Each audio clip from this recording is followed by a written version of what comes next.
That got recorded. Go ahead.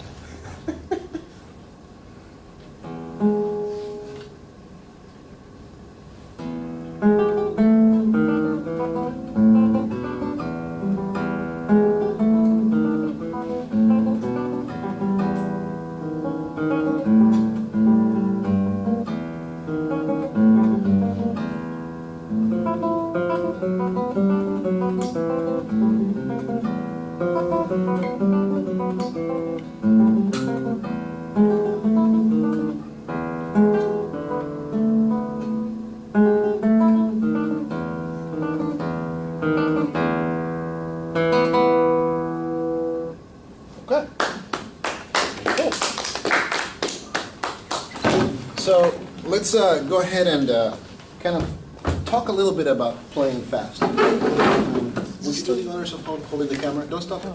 Just hold the camera and kind of get this discussion going. This is going to go viral. Oh, no. No. It's a good discussion to have. How do we get, this is Leo Brouwer's etude number 3, for those of you in video world that don't know the piece. In many ways, a very simple piece, but in so many ways, a piece that trips a lot of people, right, as you're trying to play fast. So how do we get ourselves to play actually fast? And of course, many people are going to tell you, you need to practice slow, right? But we practice slow to a point because that's what's going to teach us where to put our fingers, right? Most mistakes happen because we don't know where to go next, right?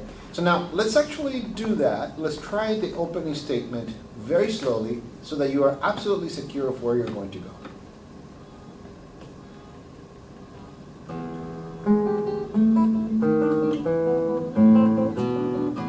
Basta. Okay? That one more time, a little bit slower, and I want you to, the indication there is forte, right? So breathe. It's very important to breathe. Those of you who speak Spanish, hay que respirar un poco. But before you even play, think that you're playing with an exhalation. Pom, tika ta tika ta tika ta taka ta tika ta taka ta tika ta pom. Okay? Now we have put now a very concise ending to this phrase that we're going to work on. Right? It's just the opening statement, and we're going to understand what is it about this that trips us. Because often we just see, okay, we have to play fast, let's go.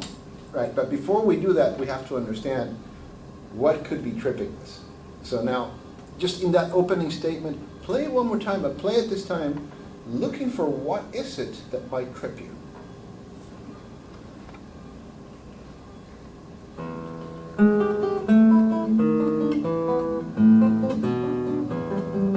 Okay. I think the changing kind of hand. Okay. Positions. The left hand. Yeah. Okay. Can you play only the right hand? Just on open strings? Yeah.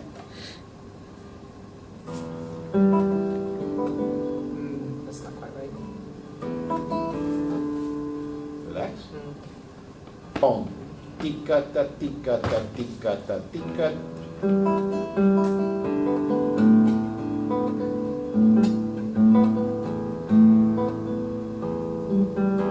Okay, do we discover a pattern now? What's the pattern?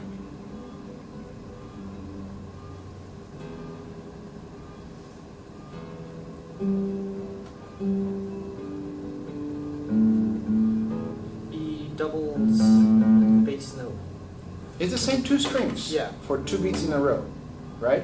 So rather than focusing so much on trying to play fast, let's just try to say, I need to get myself from 6th string to G string and 1st string. Boom, tika-ta, tika-ta. Let's do that. Right? Now, how do we get ourselves to get our thumb to work the way that you want it to jump from the 6th string to the 3rd string?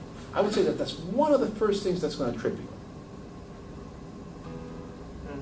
Although you have two more 8th notes, right? You have, it's in 12/8, so you have 1, 2, 3, 2, 2, 3, right? But you have 2 more 8th notes to get your thumb up there. Right? Yeah. But always twice, right? Do it slowly, just get used to it.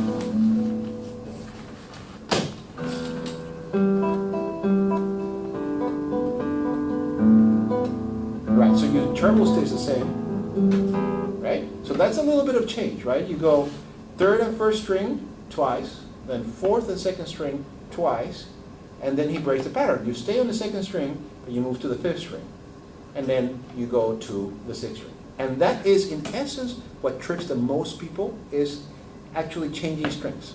Doing string crossing is what trips the most. And I'm using that word on purpose, the word tripping, because our fingers trip over each other when we're going across strings. So the first thing that we have to find when we're looking at music like this that requires us to play fast is find where your string crossings are, right?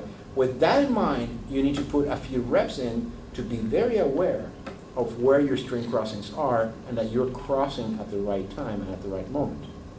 Then you can bring the left hand back in, and then you just basically speed it up. You can work with the metronome or without the metronome, but metronome is very, very useful for this kind of thing, especially when you're speeding things up. So just make sure that you're keeping in check all your reps to make sure that you're sounding good while you're speeding things up, okay?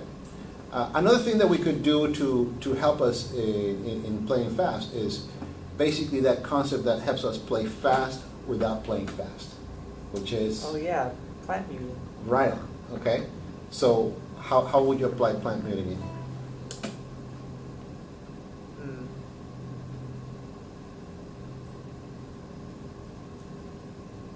What is plant muting? Yeah, that's Right, that's the- so you're that's the working jump. on the shift before you execute, right? So before you're playing the G sharp, or well, in this case the G because we're only working right hand, you're actually moving your thumb as quickly as possible, and then once you play that third string, you're going to the first string as quickly as possible, then from first string to second to same string, and then from first string back to thumb on the third string, right? Could you exercise that real quick? Okay, so you have a little coffee break. yeah. Well, you were cheating because your middle finger was already in the first string. You want to practice getting that switch, right? So thumb to thumb, then thumb to middle. Oh, that is too relaxed. You're not taking a vacation or Rio on your way to the third string. Now, why are you cheating over here? Right? You're just practicing your thumb. Just move your thumb. It's okay.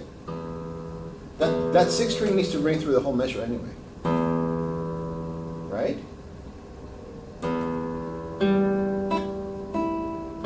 Okay, so we have to watch it from the index to the thumb. Right? And it's often the case when people plant mute, when people practice plant muting, that the return to the thumb is not practiced. You practice from the thumb to the middle. Boom. Middle to the index. Boom. Index, oh, I have time. No. Index to thumb. Right again. Okay? Try again. Remember, we're playing slow, but we are articulating fast.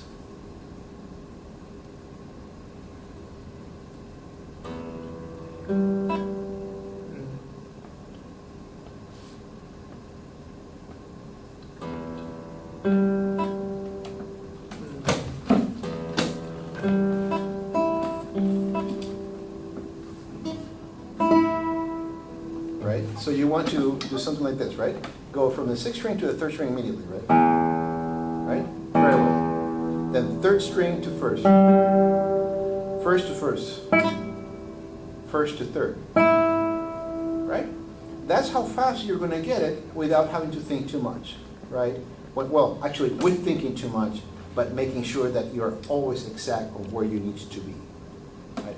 And what you want to do is you want to prepare those articulations as much as possible. Ah, wrong.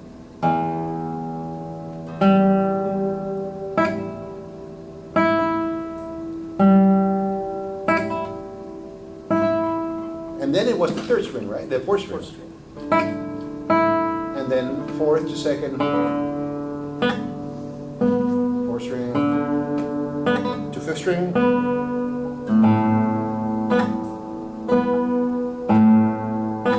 To sixth string. Well, that's going to be another thumb, right? Right? Yeah. By yourself?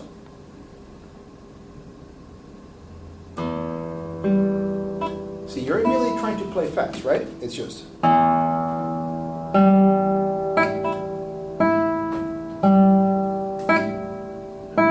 The beauty of this system of practice is that you have all the time in the world between each one of your articulations. Now, once you get used to this, you can bring in your left hand, and the piece will pretty much play itself. Okay? All right.